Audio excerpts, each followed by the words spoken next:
नमस्ते दोस्तों, मैं हूं CS के अग्रवाल। Question number 36 part 11।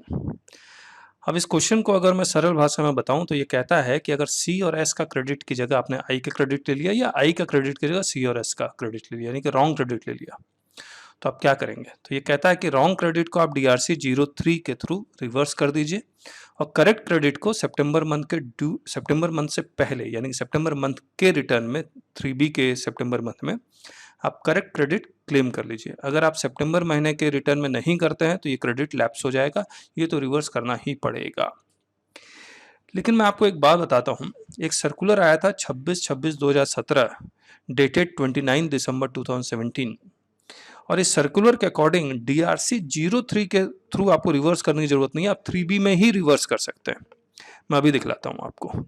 तो ये रहा सर्कुलर 26/26/2017 डेटेड 29 दिसंबर 2017 और उस वक्त 3B में बहुत सारी गलतियां हो रही थी 2017 का में, आज से 4 साल पहले करीब करीब, और इसमें बहुत सारे एरर थे। लाइबिलिटी वाज अंडर रिपोर्टेड, उसके बाद लाइबिलिटी वाज ओवर रिपोर्टेड, इसके बाद लाइबिलिटी वाज रॉन्गली रिपोर्टेड और था input tax credit was under reported और input tax credit was over reported और input tax credit of the wrong tax was taken. इसको अगर आप पढ़ेंगे तो ये कहता है कि 3B में ही आप चेंज कर दो।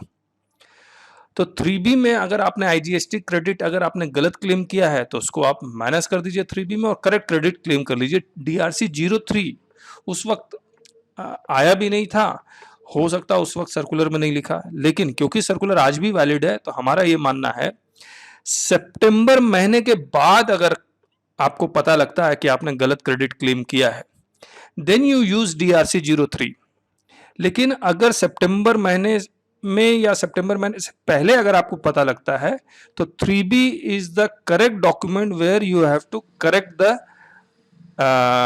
Wrong credit claim. तो रॉन्ग क्रेडिट क्लेम को आप रिवर्स कीजिए, करेक्ट क्रेडिट क्लेम कर लीजिए, ये हमारा मानना। लेकिन अगर सितंबर मंथ क्रॉस कर गया है देन जो करेक्ट डॉक्यूमेंट होगा वो DRC 03 होगा। और ये बात हमने लिख भी दी है, ये तो सर्कुलर का एग्जैक्ट लैंग्वेज हमने यहाँ पर रिप्रोड्यूस कर दिया है। और मैं आपको बता दूं कि ये डॉक्यूमेंट आप डाउनलोड कर सकते हैं। लेटेस्ट डॉक्यूमेंट 4 जून तक का हमने अपलोड कर दिया है, तो आप ये सारा डाउनलोड कर सकते हैं हमारी वेबसाइट में। मैं आपको दिखला देता हूँ वेबसाइट।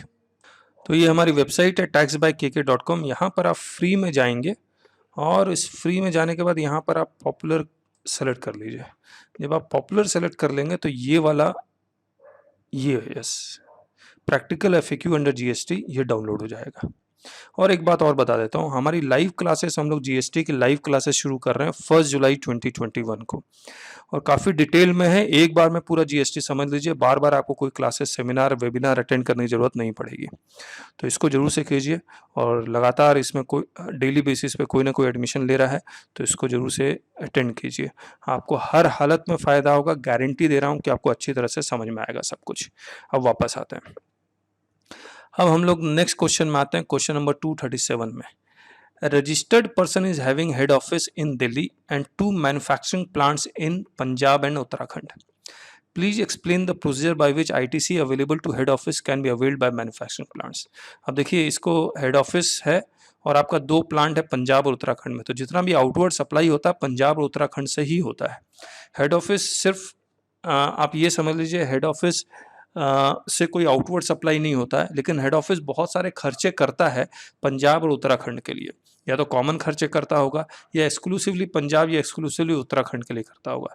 तो हेड ऑफिस को अपने आप को एज ए ISD रजिस्ट्रेशन करवाना पड़ेगा, इनपुट सर्विस डिस्ट्रीब्यूटर।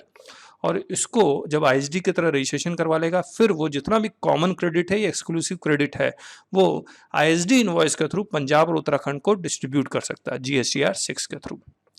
एक और होता है जिसको हम लोग कहते हैं क्रॉस चार्ज। क्रॉस चार्ज ये होता है एक्यूमुलेशन ऑफ ITC।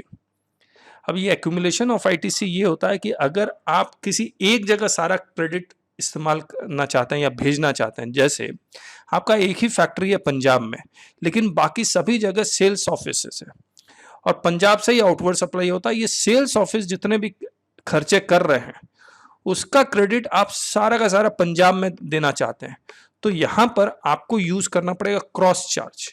तो उसको हम लोग क्रॉस चार्ज बोलते हैं फॉर एक्यूमुलेशन ऑफ ITC।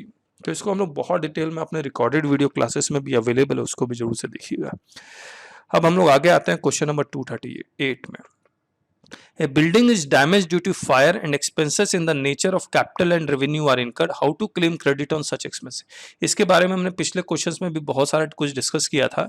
तो रिपेयर एक्सपेंसेस को अगर आप कैपिटलाइज कर देंगे तो उसके ऊपर आप डिप्रिसिएशन क्लेम कीजिए। जो आपने जीएसटी भी कैपिटलाइज किया है उसका भी आपको क्रेडिट नहीं मिलेगा, उस पूरे के ऊपर आप डिप्रिसिएशन क्लेम कर पाएंगे। लेकिन अगर आपने उस रिपेयर एक्सपेंसेस को कैपिटलाइज नहीं किया है तो उसका क्रेडिट आपको मिल जाएगा। तो however ITC in respect of revenue expenditure which is charge to profit and loss account will be allowed. तो आईटीसी उसका मिलेगा। ये हमने डिटेल में किया भी था आपके साथ।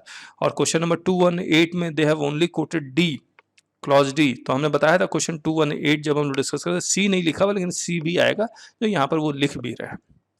अब question 239, whether ITC is available for RCM paid on freight on exempt supply of goods.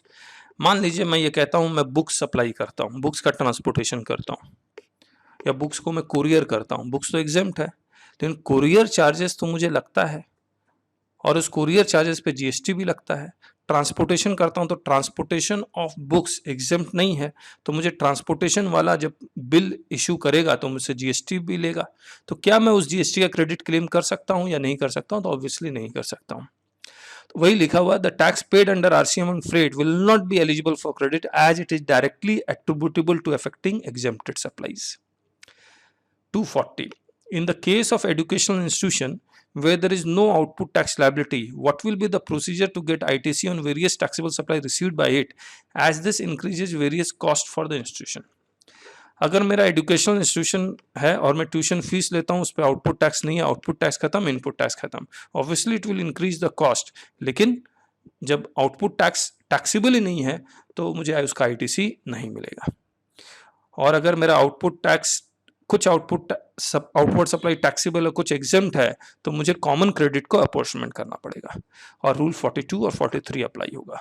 बस इतना ही है।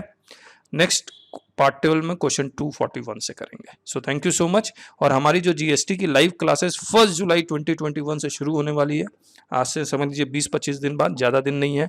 तो आप हर हालत में उस क्लास को जरूर से ज्वाइन कीजिए अगर आप अच्छा जीएसटी सीखना चाहते हैं और बार बार नहीं सीखना चाहते हैं, एक बार में पूरा जीएसटी सीखना चाहते हैं, तो आप हमारी ये क्लास को जरूर से ज्वाइन कीजिए। Thank you.